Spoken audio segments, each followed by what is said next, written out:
En el Salmo 142, que es en el que vamos a estar meditando en esta mañana, se titula Dios es mi refugio, y vamos a leerlo en la traducción al lenguaje actual, y dice en el nombre de Cristo Jesús así: mi Dios, a ti elevo mi voz para pedirte ayuda, a ti elevo mi voz para pedirte compasión. Cuando me siento deprimido, a ti te hago saber lo que me angustia. Tú sabes cómo me comporto. Hay algunos que a mi paso me tienden una trampa. Mira bien a mi derecha. Nadie me presta atención. No hay nadie que me proteja. A nadie le importo. Dios mío, a ti te ruego y te digo, tú eres mi refugio. En este mundo tú eres todo lo que tengo. Atiende mis ruegos, pues me encuentro muy débil. Líbrame de mis enemigos, pues son más fuertes que yo. Sácame de esta angustia para que pueda alabarte.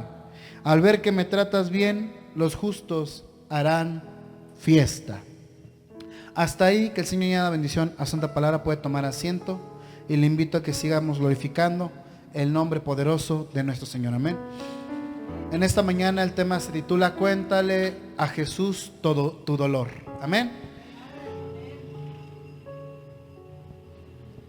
Nosotros como creyentes, nosotros como seguidores de Cristo, no somos inmunes.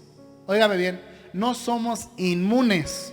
No somos inmunes al dolor. No somos inmunes a la decepción. No somos inmunes al fracaso. No somos inmunes a la depresión. Estamos hablando de un tema que es bastante fuerte. ¿Por qué? Porque como creyentes se nos ha dicho, tienes que ser fuerte, tienes que fortalecerte en el Señor, tienes que adquirir conocimiento de Dios, tienes que buscar a Dios día y noche para que Dios sea el que te ayude y el que te sustente. ¿Esa afirmación está mal? No está mal, está bien.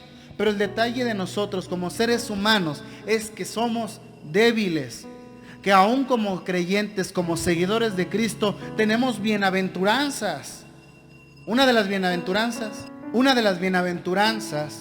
dice bienaventurado. ¿Sabe qué es bienaventurado? Es dichoso, es decir, alégrense. Bienaventurados ustedes cuando por mi causa la gente los persiga y hable en contra de vosotros. Siéntanse dichosos, siéntanse alegres. Pero el problema aquí es que es difícil a veces cuando uno se encuentra ante una decepción, ante un momento difícil, ante un momento complicado, ante el sufrimiento, ante la depresión. Y David lo entendía, por eso estamos leyendo el Salmo 142. Este salmo fue escrito cuando David era perseguido por Saúl. David, hombre de Dios, amén, había sido elegido por Dios. ¿Para qué? Para reinar Israel. Ya lo había ungido Samuel, ya había vencido a Goliat. Estamos hablando de un David que buscaba en la intimidad con Dios su fortaleza, su refugio. ¿Pero por qué? Porque lo perseguían. Y lo más tremendo de esto es que ni siquiera lo estaban persiguiendo los pueblos enemigos, sino su mismo pueblo. Saúl, quien pertenecía al pueblo de Israel, el mismísimo rey en ese momento de Israel, era el que lo estaba persiguiendo. ¿Y sabe para qué lo perseguía? Para matarlo. Quería matar a David. Quería matarlo. Y David no podía levantar su mano contra Saúl, porque Saúl era el escogido, era el ungido de Dios. 2 oportunidades tuvo David para matarlo. 2 oportunidades. Y en una le quitó la capa y en otra le rasgó el vestido nada más. Y le dijo, yo no puedo levantar mi mano en contra del ungido de Dios. David en ese momento actuó con misericordia, con gracia y con verdad. Y cualquiera que lo lee dice, oh, gloria a Dios. Pero ¿quién podía entender lo que David sentía por dentro?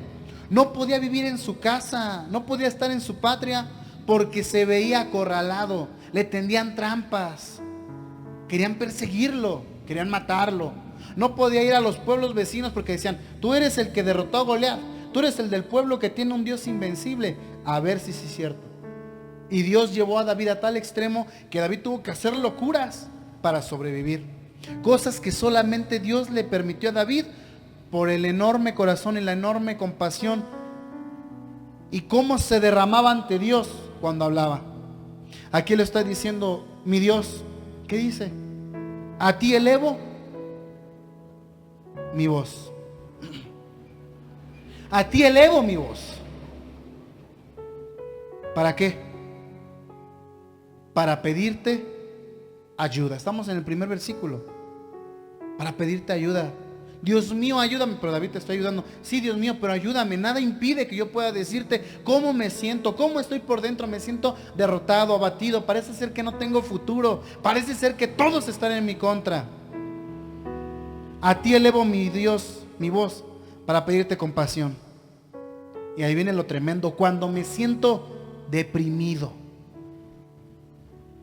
a ti te hago saber lo que me angustia.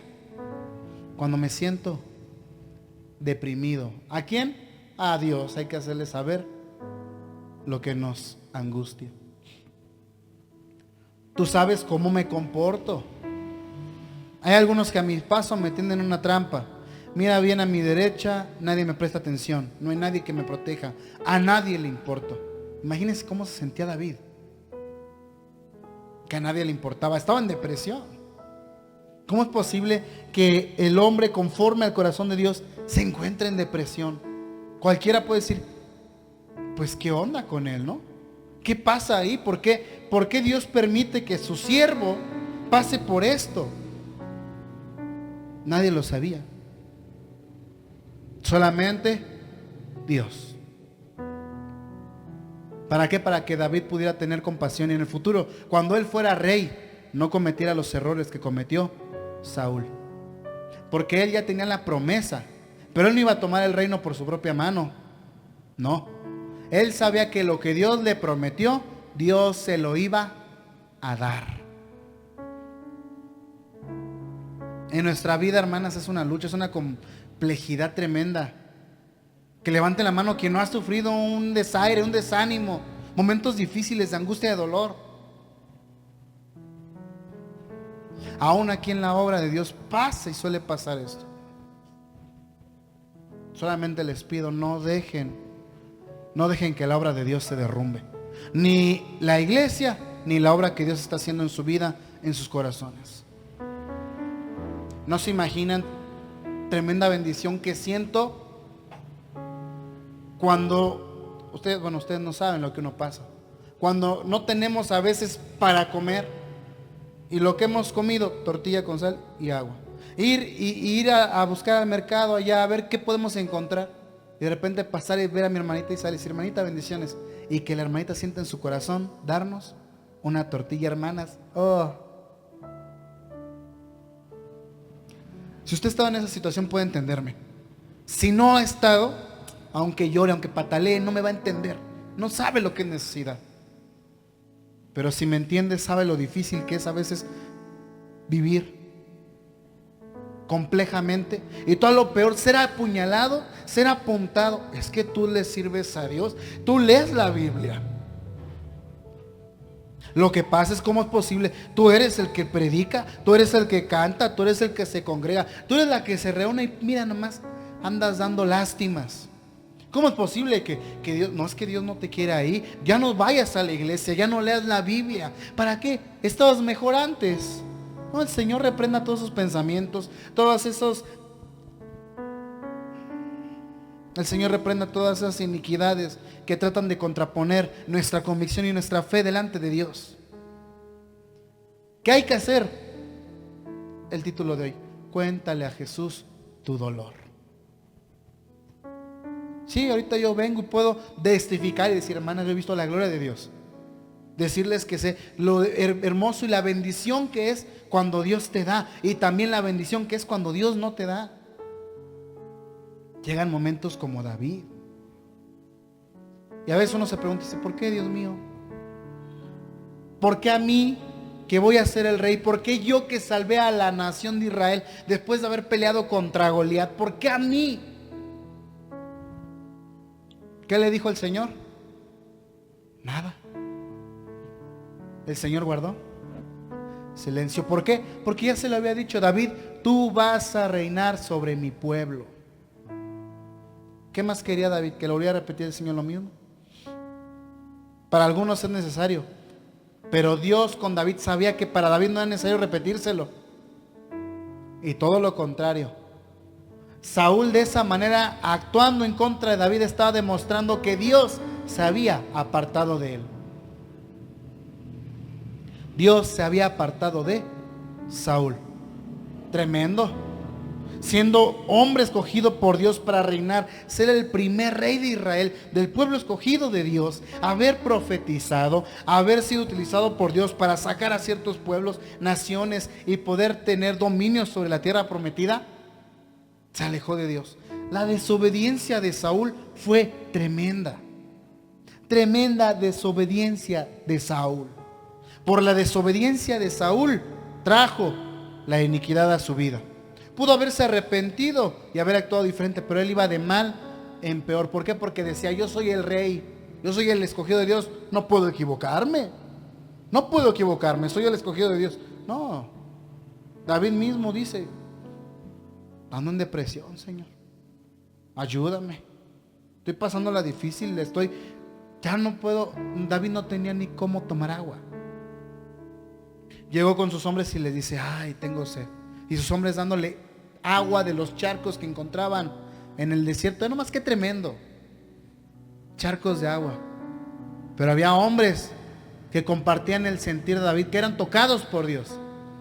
Y dijeron: el siervo de Dios quiere agua, vamos a traerle agua. Y fueron al manantial que se encontraba en el reino de Israel, aún a pesar de los problemas, las discusiones, sabiendo que estaban arriesgando su vida, fueron por agua para el futuro rey de Israel, que en ese momento estaba siendo perseguido, estaba siendo asolado, y le fueron a traer agua. Y cuando le trajeron el agua, ¿qué cree que hizo David? Tomó el agua y dijo: ¿hicieron esto por mí? Sí, mi señor, lo hicimos por usted. Creemos que Dios está con usted y que ha dejado a Saúl. Muchas gracias, su esfuerzo valdrá la pena y Dios se los pagará. Esta agua no es digna de mí, se la ofrezco a mí, Señor. Tremendo. Lo que tanto quería David, se lo dejó en manos de Dios. Díganme cómo Dios no iba a galardonar a tremendo siervo que pensaba día y noche en el Señor. Sí, entraba en dificultades, en debilidades, como cualquiera. Pero él reconocía y decía: Señor, he fallado. Y aquí estoy.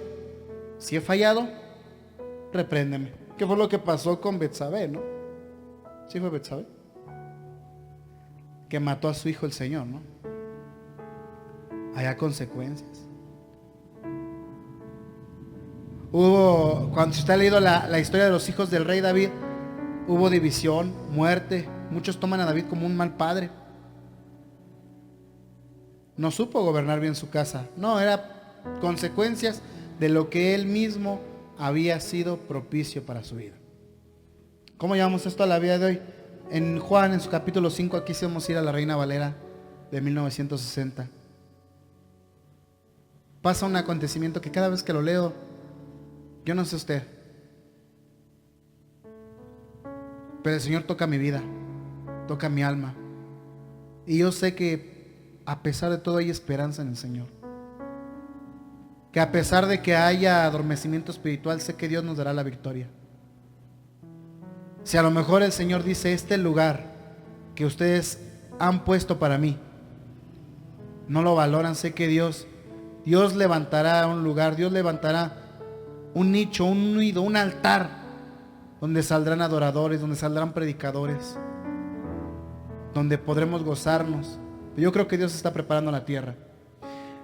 En Juan, en su capítulo número 5, en el versículo número 5, hay una historia asombrosa, fabulosa, hermosa, tremenda. Si usted la ha leído alguna vez, sabe de lo que le estoy hablando.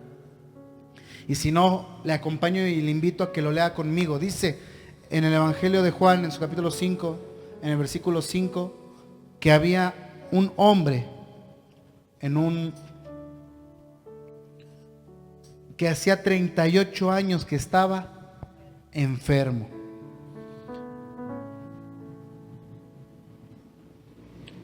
38 años enfermo. Una enfermedad física, ¿no? Imaginen nada más el dolor, el sufrimiento. Estamos hablando del paralítico del tanque de Bethesda, o Bethesda o Bethesda, depende del idioma en el que lo leamos, la versión. Un hombre que por 38 años había sido paralítico, no podía caminar. Y aquí viene la pregunta: ¿cuánto tiempo estuviste tú sin caminar? No, hermano, yo nunca he sido paralítica, nunca he sido paralítico. No estamos hablando de manera física. Busquemos la esencia de la palabra en tu vida, en mi vida. Yo le doy gracias al Señor que me llamó siendo relativamente joven. A mis 19 años me habló el Señor cuando conocí de la palabra de Dios y atendí a la palabra de Dios. Y a pesar de eso siento que llegué tarde. Cuando menos nosotros, o usted sabe solamente a qué edad Dios le habló a usted. Si yo, que me habló el Señor a mis 19 años, te puede decir: ay, hermano, re joven. Si yo sentía un gran compromiso, una gran deuda con Dios, y por eso me dediqué y me entregué totalmente a Él, porque sé la obra que Él hizo en mí. Y sé que en este camino, y soy testigo y doy testimonio de que cuando uno sigue a Dios verdaderamente y le busca de todo corazón, aunque te equivoques, tu pie no se resbalará, Dios te levantará. Que aunque andes en valle de sombra de muerte, no temerás mal alguno, porque el Señor va contigo. Y el anhelo de mi alma y de mi vida y de mi ser es el mismo que decía el rey David. ¿Cuál? Vivir en la casa del Señor todos los días de mi vida. ¿Sabe qué tremendo versículo es para los que no tenemos casa? Para los que no tenemos hogar. Vivir en la casa de Dios es algo tremendo. Usted podrá verme y decir: ah, hermano, una camisa, un saco, mal vestido, a veces está mal comido, una responsabilidad con mi familia. Usted no sabe el anhelo, las ganas a veces que uno tiene de salir y decir: ya, buscar cualquier cosa como cualquier persona. Y la gente que no entiende va a decir: ¿por qué no te vas a buscar un empleo? Y créame, ¿no piensa usted que no quiero? De que quiero, pero sea lo que Dios me ha llamado. Usted no sabe lo difícil o lo complicado que es. Si usted, que no le sirve de tiempo completo a Dios, sabe lo difícil que es decir: no tengo para unos zapatos. Imagine uno que depende de Dios, que dice: hermano, ¿por qué no se viste de un pantalón? Pues que no tengo pantalón. Y unos zapatos, no tengo zapatos. Hermano, aunque sea una camisita, la camisa ya sin botones, rota, toda decolorada de tantas lavadas. Si usted alguna vez ha visto a veces mis sacos, usted los abre y entra la mano por acá y sale del otro lado ahí. Y ahí es cuando yo le digo al Señor: Señor, soy como aquel paralítico. ¿Por qué? Porque dice el paralítico en el versículo número 6: cuando Jesús lo vio acostado y supo que llevaba mucho tiempo, le dijo: ¿quieres ser sano? Nada más que tremendo. ¿Y qué le dijo el paralítico en el versículo 7? Jesús lo vio tirado. Quiero que ahí por favor veamos, pongamos la atención. ¿Quién lo vio tirado? Jesús. ¿Quién te vio tirado a ti? ¿Quién te vio tirado a ti? Jesús. Y le dijo: ¿quieres ser sano? Sí. Sí, Señor. No, versículo 7. ¿Qué le respondió? Señor, le respondió el enfermo, no tengo quien me meta en el estanque cuando se agita el agua. Y entre tanto que yo voy, otro desciende antes que yo. Imaginen este tremendo versículo. Trate de imaginar la escena. Un hombre lisiado, paralítico, 38 años. No dice que de nacimiento. O sea, él no nació siendo paralítico. Pasó algo, un accidente, algo pasó que lo dejó paralítico. Pudiendo caminar y después saber que ya no se puede mover. Si no camina, ¿qué es lo que hace la persona que no puede caminar? ¿Sabe qué es lo que hace? Se arrastra. Se arrastra. ¿Usted alguna vez ha visto a alguien arrastrándose? Cómo pega en el alma, ¿no? Cómo pega dentro del ser. Uno quiere ayudarle, quiere darle todo. Imagina este hombre, no habló con soberbia ni con altivez. Él habló desde el corazón, desde dentro, donde sentía la necesidad. Yo me imagino que cuando vio al Señor, el Señor dijo, ¿quieres ser sano? Imagina más, ¿quién llegaría? Yo creo que él buscaba a quien le ayudara a meterse. No tenía nadie que le apoyara. Yo creo que él volteó y lo vio y el Señor le dijo, y él en su pensamiento, pues, ¿qué quiere, no? Y el Señor le dice, ¿quieres ser sano? Tremenda noticia. Él quería ser sano, pero él pensó que la sanidad estaba metiéndose al tanque por una tradición. La tradición decía que un ángel descendía y que no sé qué, y que quien tocaba el agua salía sano. ¿Era verdad? Era una simple tradición. Si fuera verdad, ¿qué necesidad tenía el Señor de ir para allá? ¿Qué necesidad hubiera que Jesús viniera a este mundo? Se ve una fuente de los deseos que sanaba. Y el Señor le dice, ¿quieres ser sano? Y yo nada más imagino que en ese momento la noticia le cayó una de dos, o como burla, o le impactó en su alma. Bueno, que se está burlando de mí, que no ve cómo estoy, o me quiere proponer algo. Pero la noticia fue un rompeaguas en su vida. ¿Quieres ser sano? Toda su vida deliciado. Quiero imaginar todas las veces que para comer tuvo que arrastrarse, para ir al baño tuvo que arrastrarse, para moverse por la ciudad tuvo que arrastrarse. Imagínense tener que ir de aquí al pueblo a traer de comer. Si así a veces teniendo 2 pies decimos, ay, está re lejos, no queremos ir. Ahora imagine tener que arrastrarse y luego tener que arrastrarse, jalar con sus pies porque tenía sus pies. La gente lo ve y a veces como que hasta se molesta uno, ay, es que no se apura, y ahí va y hasta la tratan de...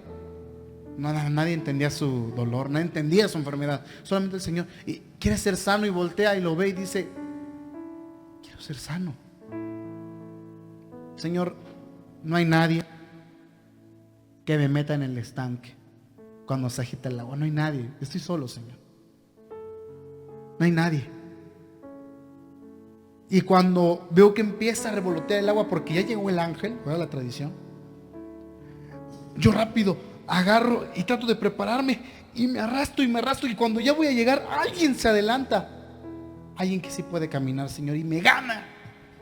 Estando a punto, a veces me gana, ya ni ganas me dan, Señor, de seguir.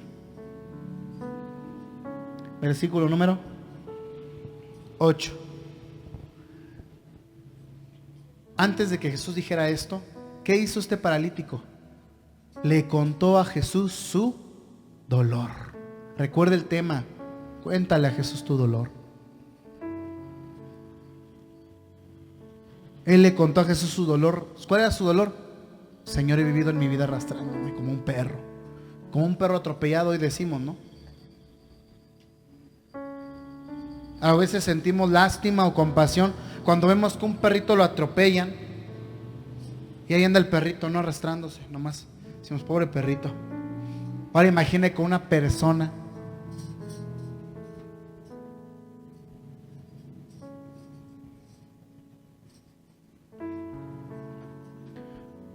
y de repente Jesús abre la boca y le dice la más grande sorpresa de su vida, y recibe el paralítico de Betesda el regalo más asombroso de su vida. Dinero, fortuna, no. Le dijo, levántate, toma tu camilla o tu lecho y anda. Tremendo. 38 años para que un día llegara el maestro y le dijera, levántate, toma tu lecho y anda. Y de repente, versículo número 9, y al instante aquel hombre fue sanado, tomó su lecho y anduvo. O sea, es todo lo que me dice el Evangelio de Juan, ¿es correcto?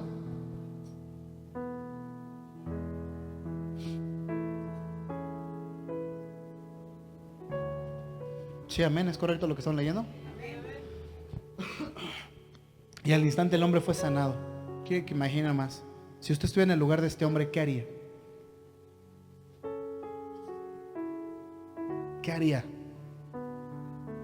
Si usted de repente compra, ve que luego pasan estos que dicen, llévate, no, que estamos, dice premio, 6,000 pesos para hoy, 6,000 pesos para hoy, ¿no? Se saca el boletito y de repente se ganó el boleto la señora Marilena Páez, ¿no?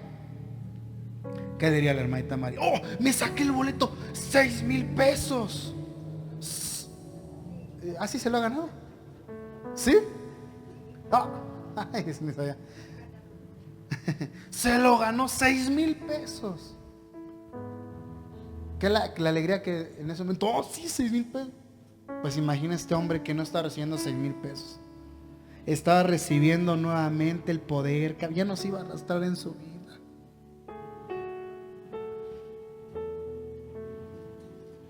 Ya no se iba a arrastrar. Ya no iba a dar lástima. Y aunque la diera, sabía que Jesús estaba fijando en él. No sabía quién era. Pero yo quiero imaginar que a partir de este momento le cambió la vida al hombre para toda su vida. No me lo dice la Biblia, pero yo creo que él era de parte de los 120 que seguían al Señor cuando dice Hechos de los Apóstoles que se reunían en su casa. 120. Yo creo que este era de los hombres aquellos. Un milagro tremendo.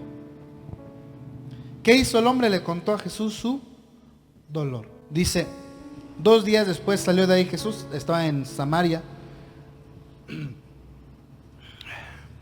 y fue a Galilea, porque Jesús mismo dio testimonio de que el profeta no tiene honra en su propia tierra. Cuando vio a Galilea, los galileos le recibieron habiendo visto todas las cosas que había hecho en Jerusalén en la fiesta, porque también ellos habían ido a la fiesta. Vino pues Jesús otra vez a Caná de Galilea, donde había convertido el agua en vino, y había en Cafarnaún un oficial del rey, cuyo hijo estaba enfermo. Un oficial de rey. Su hijo estaba enfermo. Ahora póngase en lugar de aquel hombre, que su hijo, su hija esté enfermo. Cuando oyó que Jesús había llegado de Judea a Galilea, vino a él y le rogó que descendiese y sanase a su hijo, que estaba a punto de morir. Nuevamente, ¿qué hizo este hombre? Fue con Jesús y le contó su dolor. Le dijo, Señor, mira, mi hijo está a punto de morir, Señor, está enfermo. Y quiero que ahora trate de imaginar qué enfermedad era. ¿Cómo veía este oficial a su hijo que estaba por morir? ¿Sabe lo difícil que es para un padre ver a su hijo sufrir? Lo difícil que es para una madre ver a su hijo sufrir y saber más que es de enfermedad y que no hay doctores. No podemos decir que no tenía dinero, porque era un oficial. Había. ¿Dónde está tu dinero? No, de nada sirvió el dinero, porque la enfermedad que tenía era enfermedad de muerte. Entonces Jesús le dijo, si no vieres las señales y prodigios, no creeréis. Bueno, lo voy a nuestro lenguaje, ¿no? Si no vieras las señales y prodigios, no creerías. El oficial del rey le dijo, Señor, desciende antes que mi hijo muera. Jesús le dijo, ve, que tu hijo vive. Y el hombre creyó la palabra de Jesús y se fue. Cuando ya descendía, sus siervos salieron a decirle y le dieron nuevas diciendo, tu hijo vive. Entonces él les preguntó a qué hora había comenzado a estar mejor. Y le dijeron, ayer a las 7 le dejó la fiebre. El padre entonces entendió que aquella hora era la hora en la que Jesús había dicho, tu hijo vive, y creyó él con toda su casa. Hasta ahí. Nuevamente Jesús obrando un milagro en una persona que tenía necesidad, que tenía dolor, y lo más sorprendente, que no le conocía. Pero ¿qué hizo? Creyó. Creyó y Jesús lo lo sano. Todas estas, podría pasarme horas leyendo la Biblia con estos testimonios de la Biblia y más testimonios en la Biblia de lo que hizo Jesús. A veces a mí me sorprende cuando he dicho, hermana, es un testimonio, y dicen, no, hermano, no tengo ningún testimonio. Híjoles, ¿sabe qué es un testimonio? Hablar de las maravillas de Dios. ¿Sabe que no hay maravillas de Dios en su vida? No hay. Pero hermano, ay, ¿cómo cree que voy a decir que Dios se glorificó porque me encontré 20 pesos? A lo mejor a usted no le da importancia, pero para uno que no tiene, oh, hermano, ya estamos hablando de un kilito de tortillas. A veces nosotros andamos muy cargados, y hablo de manera personal, a veces cansa la vida, es un poco difícil o a veces hasta injusta, ¿no? Pero el Señor nos da un consuelo bien tremendo en Mateo capítulo 11, donde el Señor en el versículo 28, ahorita lo va a estar ahí buscando mi esposita para que salga en la pantalla, sí, Mateo 11, 28. El Señor sabe y le habla a la gente que lo escuchaba. ¿Cuántos aquí pueden escuchar la voz de Jesús? Él le dice a la multitud, entre muchas otras cosas, sabía a lo que se iban a enfrentar sus futuros discípulos, porque Él, siendo naturaleza divina, conocía el interior del ser humano, y el haberse despojado de su divinidad, y el haber bajado a este mundo, y el haber caminado entre nosotros, sabe lo difícil y lo complicado a veces que es la vida, y el por qué a veces la fe del ser humano es quebrantada. Puede ser quebrantada la fe, pero no destruida. Puede ser que estés flaqueando, que te sientas débil. ¿Y sabes qué? Gloria a Dios si te sientes débil. Si te sientes débil, gloria, gloria, gloria al Señor. ¿Por qué? Porque ahí es donde el Señor va a fortalecer su poder en nosotros. ¿Por qué? Porque cuando no tenemos nada y el Señor nos levanta, no hay otra explicación más que decir, fue Dios.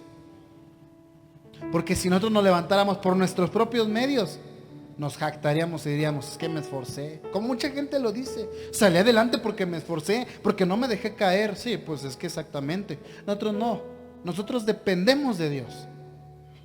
Y el depender de Dios es que cuando nos va bien, toda gloria, honra, poder y autoridad, toda la alabanza sea para Él. Dice en Mateo capítulo 11, versículo 28, venid a mí todos los que estáis trabajados y cargados, y yo os haré descansar. Estás cansado, estás cargado de tu vida. La Biblia no dice no llores, no, todo lo contrario, llora, quebrántate, cuéntamelo a mí, dice Jesús. Él dice, cuéntamelo a mí, yo te haré descansar. Estás cargado, estás cansado, ven a mí y yo te haré descansar. Versículo 29.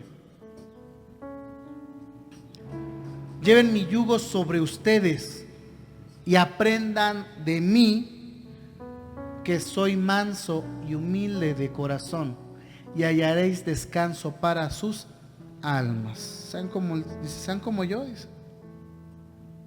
Si yo no me meto con nadie, yo no ando hablando de nadie. El Señor podía hablar de los fariseos, podría hablar de la hipocresía de sus discípulos, pero no. Cuando Jesús anduvo diciendo, ay, Pedro dice que me sigue, míralo, ya se fue con su suegra. ¿Cuándo dijo el Señor eso? Nunca. Él, manso y humilde. Porque a veces cometemos el error ese, el andar hablando en contra de los demás, en contra de la familia, en contra de la familia de Dios y en contra aún de nuestros prójimos.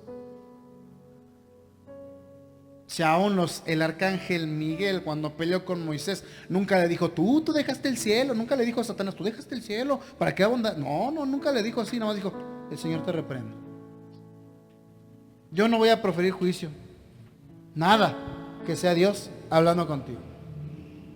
Si estás bien, gloria a Dios. Si estás mal, Dios sea tratando contigo, si nuestra vida depende de Dios, si nuestras obras dependen de Dios, nuestras palabras también dependen de Dios, porque con nuestras palabras, dice la Escritura, puedes edificar tu casa, es decir, tu vida, pero también destruirla. Y ahí lo dice en Santiago. Sabios, dichosos los que se quedan callados, como el Señor Jesús. No abrió su boca, sino que enmudeció como una oveja llevada al matadero.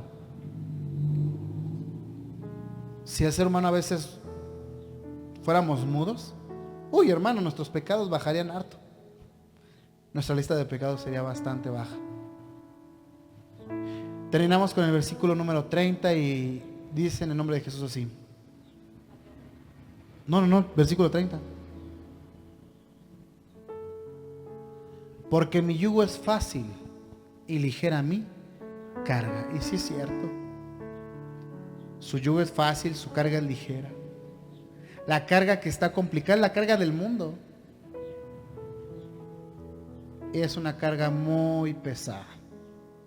Pero hay una carga más difícil, es la carga del pecado. La carga del pecado ni siquiera nos deja dormir en paz.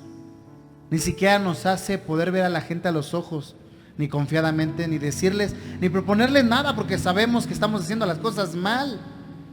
Esa carga del pecado, Cristo es la que quiere que nos quitemos. La carga del mundo es difícil, pero podemos sobrellevarla. Pero la carga del pecado, cuando hacemos mal, por eso dice el Señor, vengan a mí. Llevas una carga difícil, estás con la carga del pecado, ven a mí. Ven a mí y yo te pondré en paz conmigo y para con los hombres. Eso lo dice ahí en Romanos. ¿Quieres estar en paz? Está en paz conmigo y en paz con los hombres. Porque mi yugo es fácil y ligera a mí mi carga. El Señor hace resplandecer la luz en medio de las tinieblas. Es como si fueras en un camino, en un laberinto oscuro, oscuro, oscuro, y de repente se abrió una brecha, una luz, y dijeras, es luz, y corres hacia la luz. Y entonces llegas a la luz. Esa luz, esa salida, ese alivio, esa carga ligera, esa salida, es Jesús dice, vengan a mí. Hablen conmigo, cuéntamelo todo. Hay gente que necesita ir al psicólogo y el psicólogo dice, a ver, cuéntame sus problemas, cuénteme sus traumas. No tengo traumas, a ver, cuénteme cuáles fueron sus deseos de niño. Y empieza a hablar el psicólogo, la psicóloga. Y con ellos sí nos abrimos, pero con el Señor. ¿Cuándo fue la última vez que le contaste tu dolor al Señor y le obedeciste? Muchos le cuentan sus dolores al Señor, pero no obedecen. Imagine que el paralítico de Bethesda, ¿qué le dijo el Señor? Toma tu camilla, levántate. Él le platicó al Señor sus dolores. Y si no hubiera hecho caso, se queda como paralítico. Se queda paralítico. Aún conociendo a Jesús, aún recibido la orden de Jesús, aún el haberle contado sus dolores al Señor Jesús, pero al no hacer caso, se queda paralítico para siempre. El problema del ser humano es que siempre pensamos en nosotros y no pensamos en los demás. Pensamos y prejuzgamos. Podemos decir, es que la hermana tiene dinero porque sé que ella que ponga más, que ponga 500 pesos. No, tú no sabes lo que está pasando. Tú no sabes lo que está pasando. A lo mejor sí puede tener dinero, pero no sabes en qué lo está ocupando. Mejor orar y decir, Señor, que cada quien dé conforme a su voluntad. Preferible dar lo que tengas que dar, que sea de corazón, a darlo por obligación. Dios no quiere nada a la fuerza. Ni siquiera tu vida le quiere a la fuerza. Ni siquiera cuando digas amén lo quiere a la fuerza. Él quiere que digas amén sinceramente. Cuando digas, lo entiendo, Señor. Lo entiendo. Amén, Señor. Amén. Él no quiere que lo obedezcas por obligación porque es que soy cristiano, debo de obedecer. No. Él quiere que lo obedezcamos por amor. Él quiere que a veces guardemos silencio. Es que la iglesia dijeron que tengo que guardarme, que tengo que callarme. No. Él no quiere eso. Él quiere que aprendas a ser sabio y prudente en tus palabras por amor a Él. Si no hay amor en tu vida, el apóstol Pablo lo dijo, no somos Nada, de nada sirve lo que hagamos si no hay amor. De nada sirve.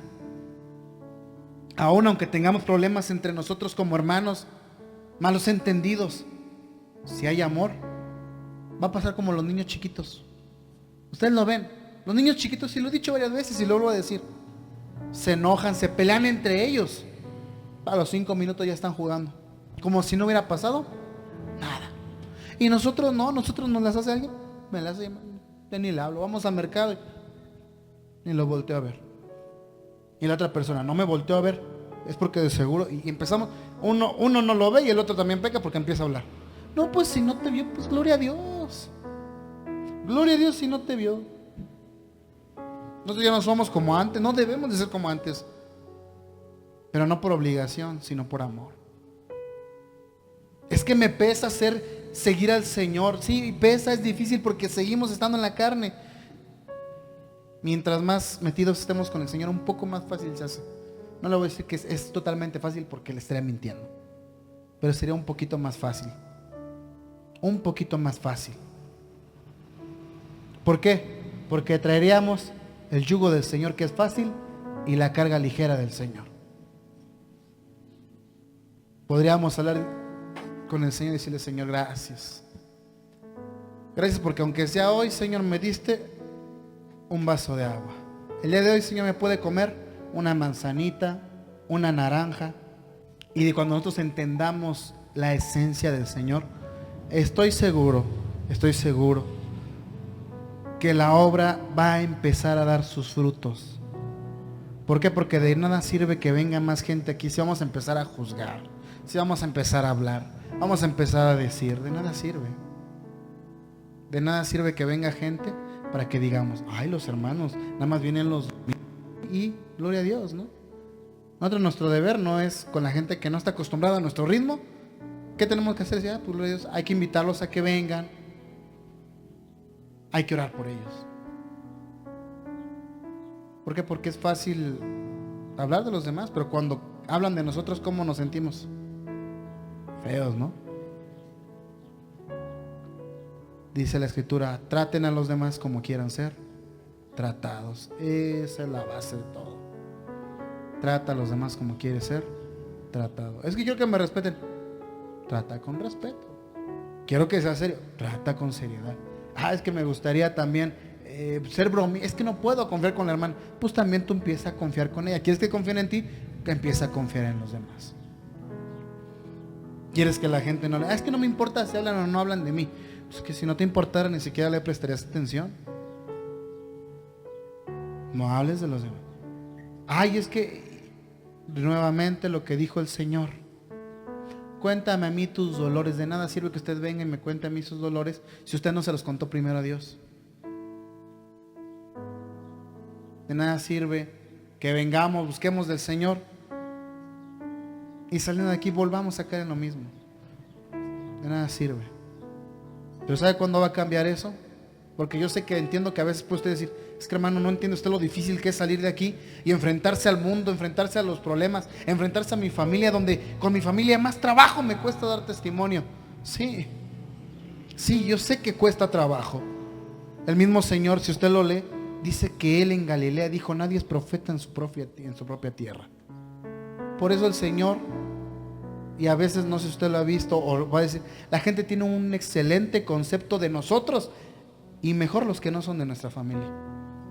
Y dicen: voy a ir con la señora fulana, el señor fulano, porque son bien amables. Y la familia dice: bueno, es que si te conociera, no, es que tú no das la oportunidad. A veces tenemos más confianza en la casa de actuar como somos. ¿Por qué? Porque la gente ya la conocemos. Y esperamos no ser juzgados ni criticados. Y todo lo contrario. Todo lo contrario. Por eso el Señor les dijo a sus discípulos: vayan y prediquen el evangelio empezando por Jerusalén, por Judea, por su casa. Por ahí es por donde tienen que empezar. Por eso el apóstol Pablo le dijo a Timoteo: quien no gobierna su casa no puede tener un cargo en la iglesia. Imagínense qué bonito me vería yo, ¿no? Hermano Diego, el pastor Diego, ¿cómo se vería estando aquí? Y su esposa: allá en la casa, hermano. Es que nos separamos. Y pasa, bueno, por un día, ¿no? Es entendible, la misma Biblia marca eso. Pero han pasado 2, 3 años. Y arregló las cosas con su esposa. No, hermana, es que ella no entiende, ¿no? Y de repente llega otra hermanita y empieza a ver esa atracción. Y, hermanita, Dios le bendiga. ¿Cómo se vería? Entonces, ¿el Señor es mi porción o no es mi porción? A veces tenemos que dejar de pensar tanto en nosotros y pensar más en el prójimo y en la obra de Dios. En la obra de Dios en nuestra vida y en la obra de Dios en esta tierra. Cuéntele al Señor su dolor. Cuéntele al Señor su pesar. Y dígale al Señor que tenga misericordia tanto de nosotros como de nuestros prójimos. Porque ninguno somos perfectos. Perfectos solamente hay uno. Y es Cristo Jesús. Cierre sus ojos y vamos a hablar con Dios. Señor Dios mío, en el nombre de Jesús, en esta hora, Dios, le damos las gracias. Le damos el poder. Le damos la alabanza.